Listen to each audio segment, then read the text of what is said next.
Hello friends, welcome to Techniques for Sharp and Blended Edges in Chalk Pastel. My name is Diane. Thank you so much for joining me today, and let's get started.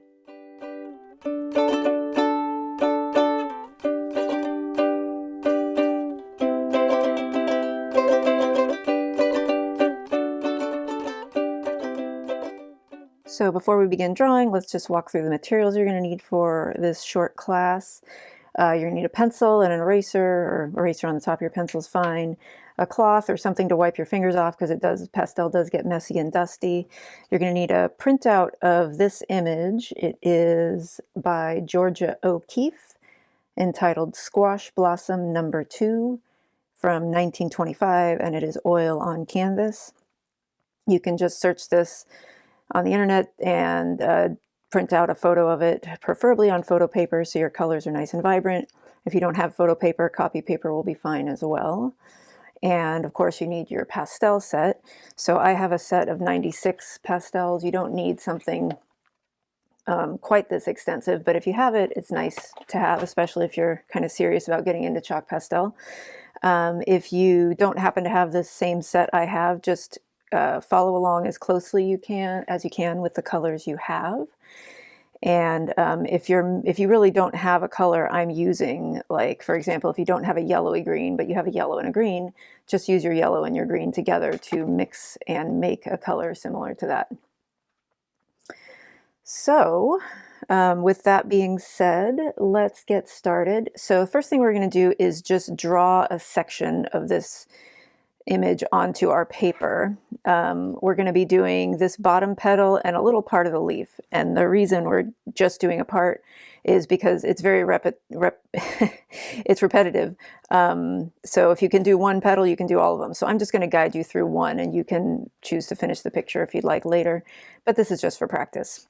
So I'm just going to see how big the petal is wide compared to how long it is. It's about the same. So I'm just going to mark on my paper, oh, I want it to be about this tall, so I'm going to enlarge it so it's more fun to draw in color. And then because it's that long, I'm going to make it the same. That's a little bit big for this piece of paper. I'm going to make it shorter. So I'm going to make it the same width, and I'm just using my pencil tip and my thumb to see how tall that is, and then picking it up and moving it and marking the same width.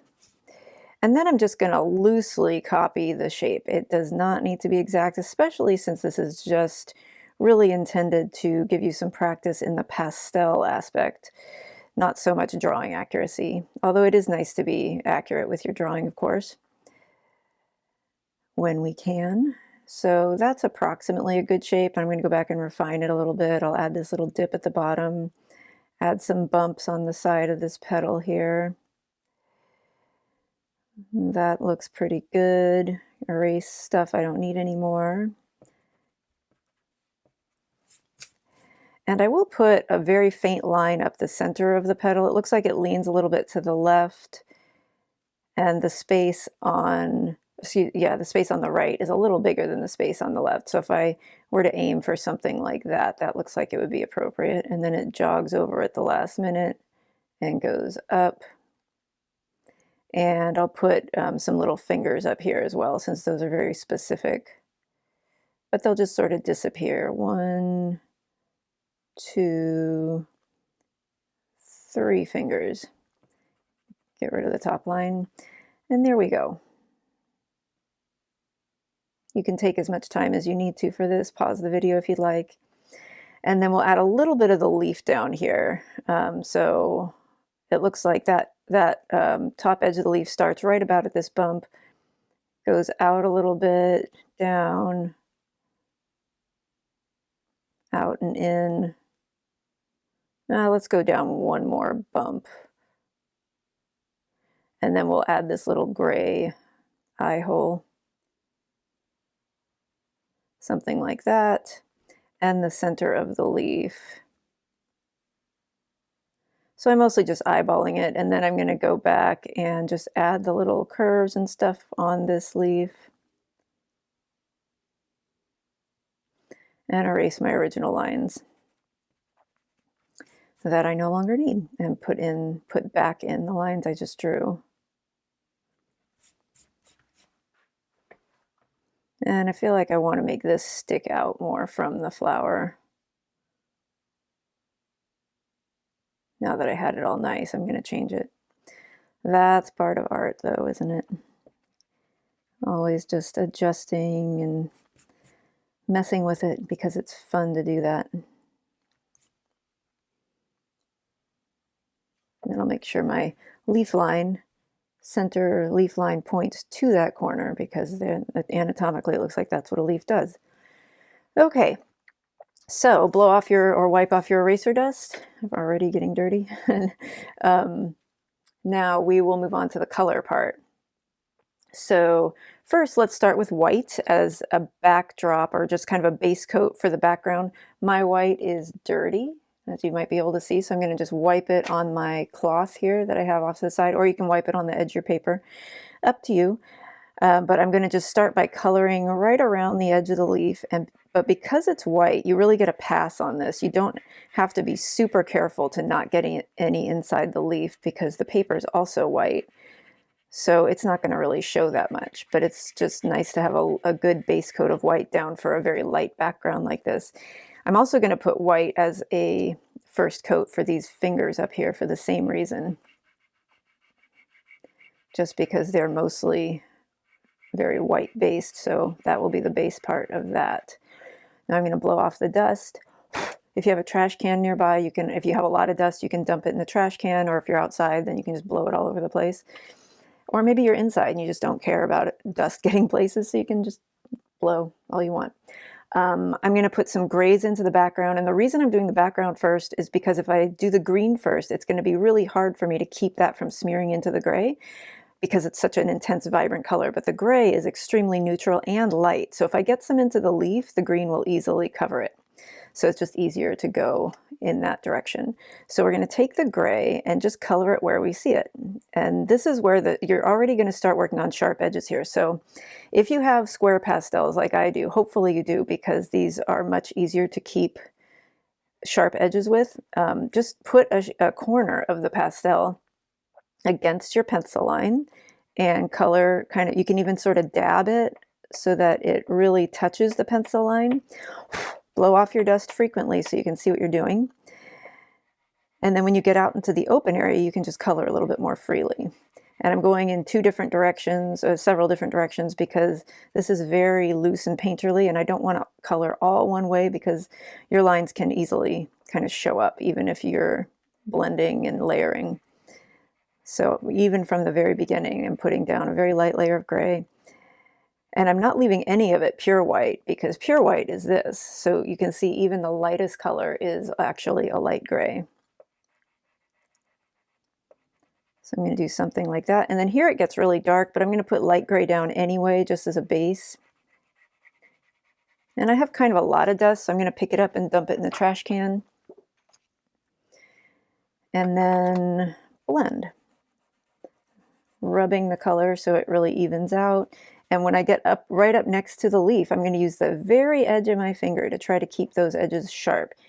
But again, don't worry too much about the gray because, as I mentioned, the green will easily cover it up. So we don't even need to be that careful. It's just sort of good practice.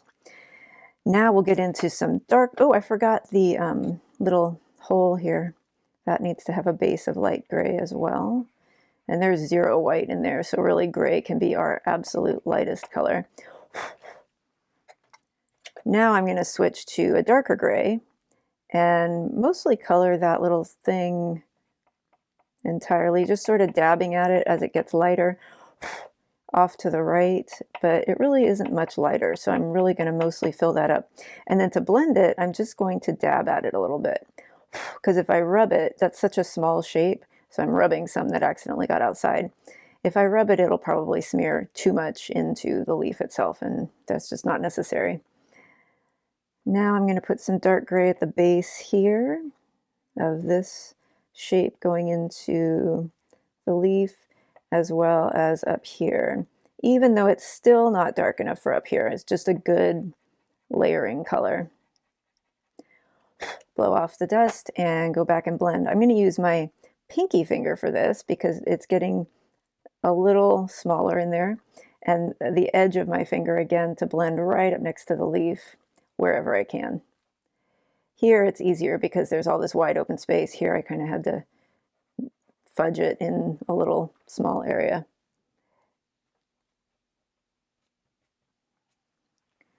Okay, we've got that, wiping my fingers off. And now I'm going to go in with the darkest gray and just enhance the darks. Again, finding a corner on the pastel, sort of dabbing at it where I want it darkest, just there and up here. And knowing we can always go back and do more in the background, but for right now, this is all I'm going to do. Now, I've been blending with my finger, but I'm going to start trying to build up richness in the color. So rather than use my finger, I'm going to use the actual lighter color of the two. So between the light gray and the light gray is the lighter one, obviously. So I'm going to use that and color in little circles very gently around the outside of the dark gray. And that will not only blend the dark gray, and it's a much cleaner tool than my finger because it's got these tiny little corners. I can just sort of dab it up to the leaf and cover areas that my finger is too big for, but it also serves to kind of enrich the color, the background color, and do it. Well, I'm just going to do a second coat. I'm using it here to blend that darker gray a little bit more than my finger, and here I'm just going to very lightly dab at it because as you can see it is light, so I don't want to lighten the dark too much. Just sort of enhancing the blended effect. And I can always go back and dab a little bit if I feel like I need to, but I don't want to rub anymore because now I have these nice rich layers of color. So that can be our background for right now. Let's move on to the flower. And I'm going to do the flower next because it's the next lightest color. I'm going to save this really intense darker green for the end. And that way I have less of a chance of smudging the darkest color into the lighter ones. So I'm going to start with just a main yellow. This is kind of a sunflower yellow, and it's a little bit dirty from the last time I used it, so I'll wipe it off. And I'm going to color most of the flower petal, keeping the edge really sharp. And you can see I smeared into the gray right there. That's exactly what we were trying to avoid with the green. It will probably happen, and that's okay. You can either erase it or even sometimes color right over it. But for right now, I'm just focusing on getting a nice base layer of yellow on this entire flower petal.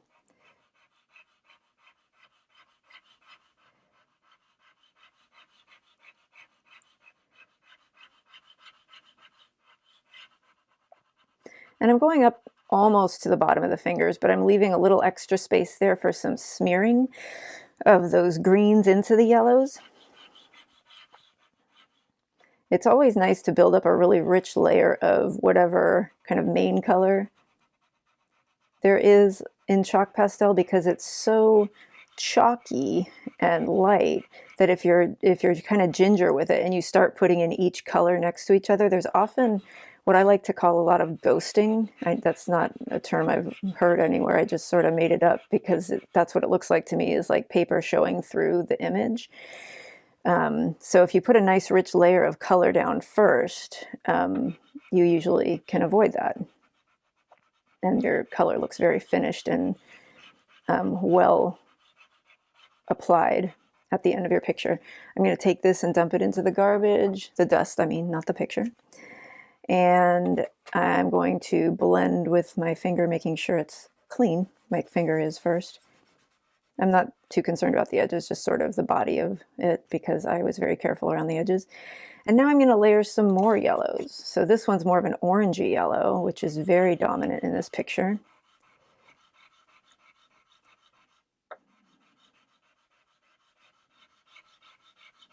And that's not going on super well on that end, so I'm going to try this other end. Oh, that's better. So sometimes with chalk pastel, that was a good example, you get sort of a waxy or shiny, I guess shiny is a better way of putting it, effect if they've been around a while. And I've had these pastels for a really long time, so they can age and sort of atrophy, I guess. So if that happens, just try to find another edge. Usually one end or the other will work, and if neither end works, break it in half and use the center part. That's usually very creamy and nice. But this seems to be working fine now. So I've just added some darker orangey yellows to those major areas. I'm not concerning myself with the edges because those are going to have an even darker orange over them. And over here and here, I'm going to put a little bit of this kind of creamy white color to brighten the yellows. And I'm pressing hard to get it to really show up. Because I'm putting a light color over a light color over a light color, so it's going to be very subtle. I'm going to get rid of the dust here, dump it into the garbage. And those aren't bright enough for my taste, so I'm going to put some actual white over them and just really there we go, give that some pop right there. This one isn't quite as poppy, but I'll give it a little bit anyway right there. So you'll notice I blended with my finger on that first layer of yellow. But as I'm going, I'm going to start using just the pastels to blend mostly. I may make an exception here and there. Oh, you know what? There's also some of that creamy yellow, whitish color right here along the top edge of this center rib.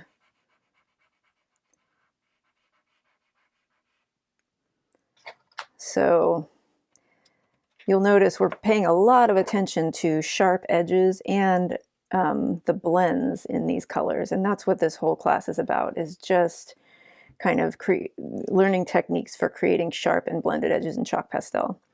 So hopefully you're getting something out of that. I'm going to grab the orange now and layer that in. Very thick kind of line along the bottom edge of this petal. That kind of goes up right here and creates a line going to that second finger. So it's going to curve and sort of imply that it's going to go that way. And then here, we're going to come down.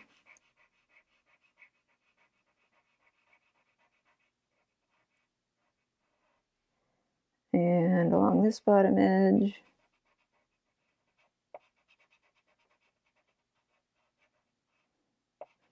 And this one, this side of the petal is much more blended than that side. Like the top edge of the orange isn't as obvious here. But I'm going to start anyway by putting a dark orange band in and then kind of color lightly up into the lighter yellow, just to make it more subtle. So I'm barely pressing there. And then here I'm going to go back and soften a little bit too. Just add a little more color on the edge. And then I'm going to go back with the orangey yellow and blend those some more. So now I'm pressing hard because I'm using the lighter color, which is not dominant. So I need to press hard to get it to really work as a blending tool. And as you can see, because it's lighter, it doesn't do much to adjust the orange color. It's just softening it.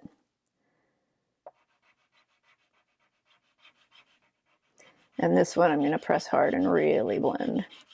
Just kind of following suit with the orange that I put on there a minute ago. And I'll get rid of the dust.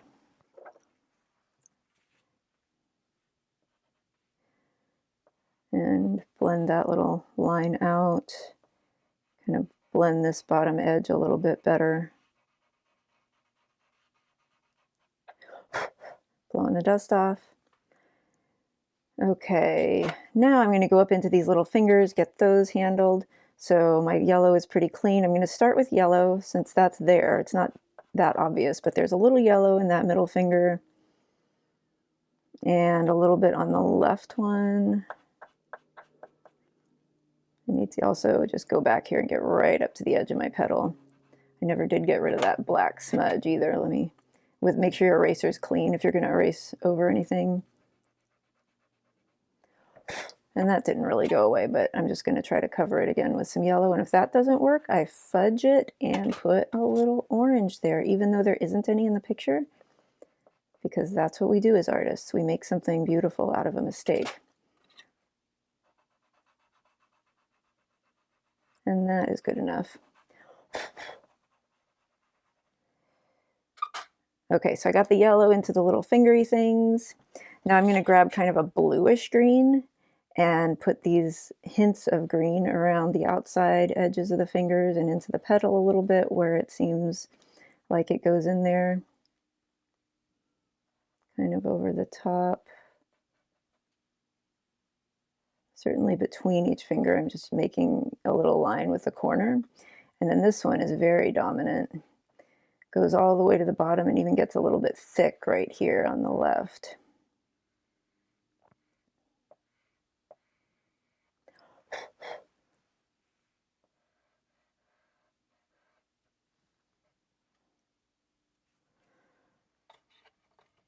Okay, I'm also going to put a grayer green over the top of that one. Again, if you don't happen to have a multitude of greens to choose from, just use a little bit of a dark gray, and that'll kind of dull that down. Just be very conservative with it.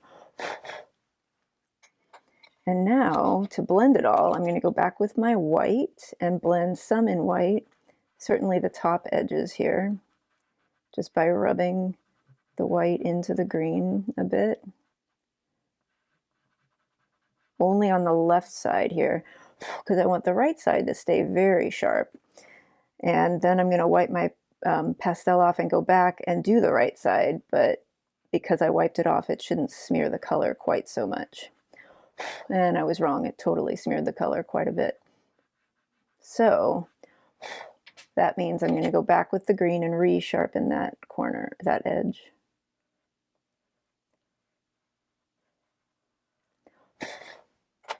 And then I'm going to only blend on the left side this time.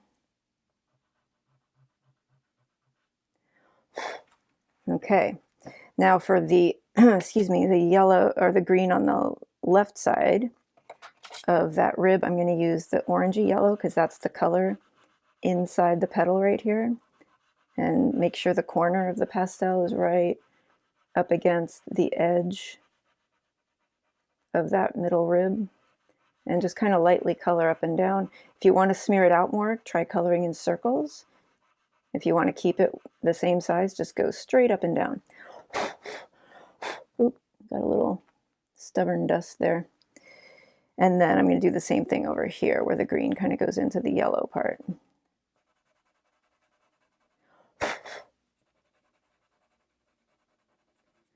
Wipe it off because it's getting a little dirty with that green, and then go back and do some more. And then I'm just going to look around. Anything needs to be adjusted. This white is a little too white, so I'm going to go back with the yellowy orange and color in some there.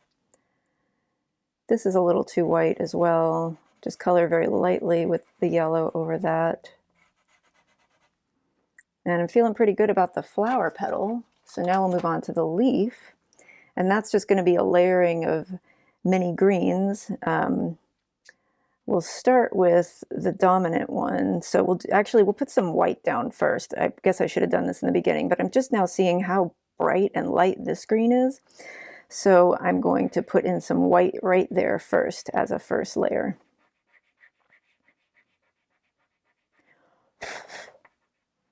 And it doesn't matter how big it gets. You can totally overshoot that if you want. And then I'm going to use this bluish green again and color the entire leaf, bottom edge of the leaf, getting right up to those pencil lines. This is where you want to be really thorough and careful about coloring right up next to the line, because now you've already done your background. So you want to try to preserve that.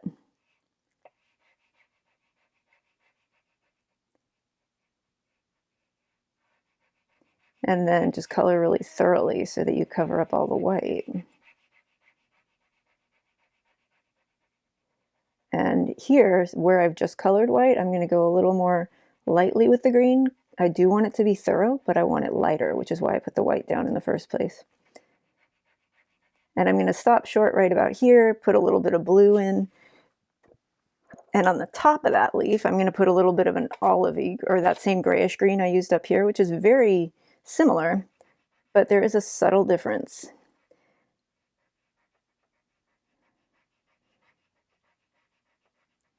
Same technique, just going right up to the edges and right up to the edge of the flower petal as well.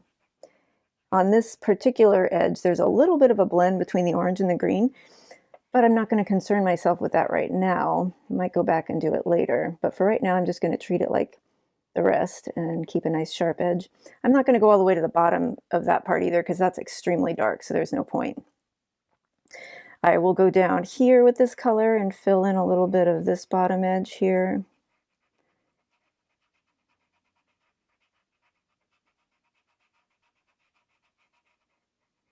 And I'm not going all the way to the edge on that leaf because it's also very dark around the edges, so get rid of the dust. I'm going to do that with a darker color.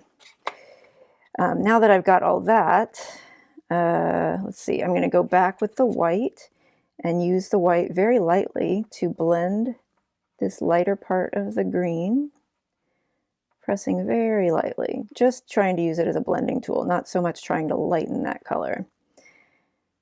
And in spite of my efforts, it did lighten it, and it made it very whitish because I was using white.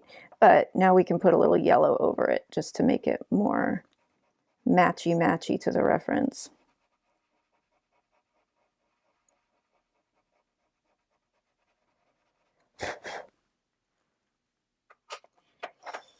Let's see, what now? Let's get some blue in there. So I'm going to kind of find a turquoise color and put a layer of that over parts of the leaf, just right here where it seems a little bluer, kind of on the top edge of this section.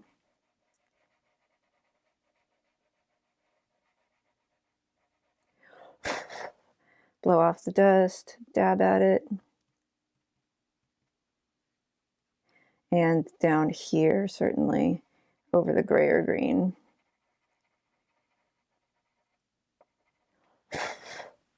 And a little bit up here, actually, in the top, very top edge of this leaf piece. And then I'll dab at that to soften it into the existing green. And it looks like we are ready for the darkest green, which is kind of a black green.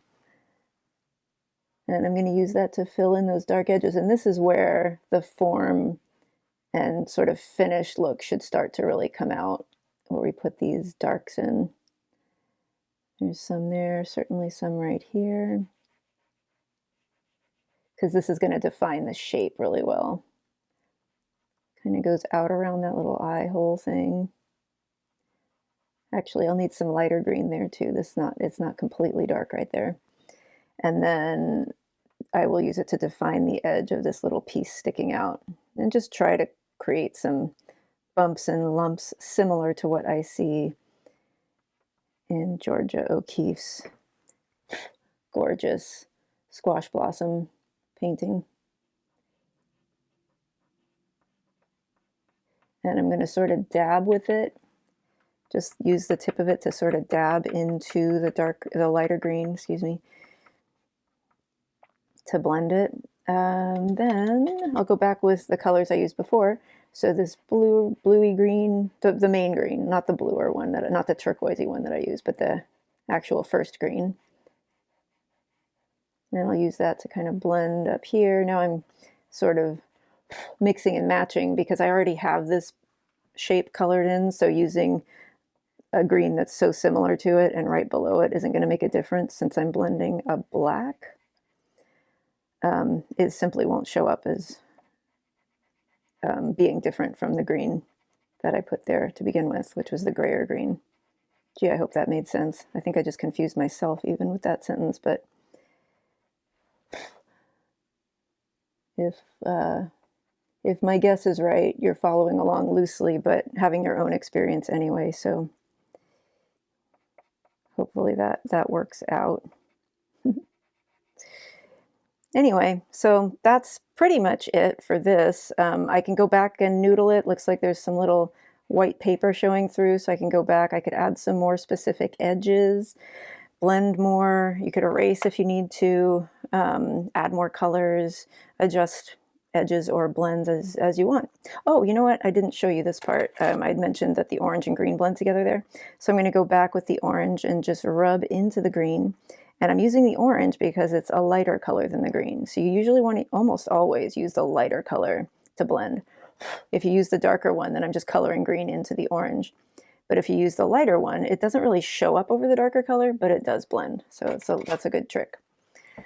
Anyway, I hope you enjoyed this, and please do rate and review the class, and I hope you have a beautiful rest of your day or night. Thank you for joining me.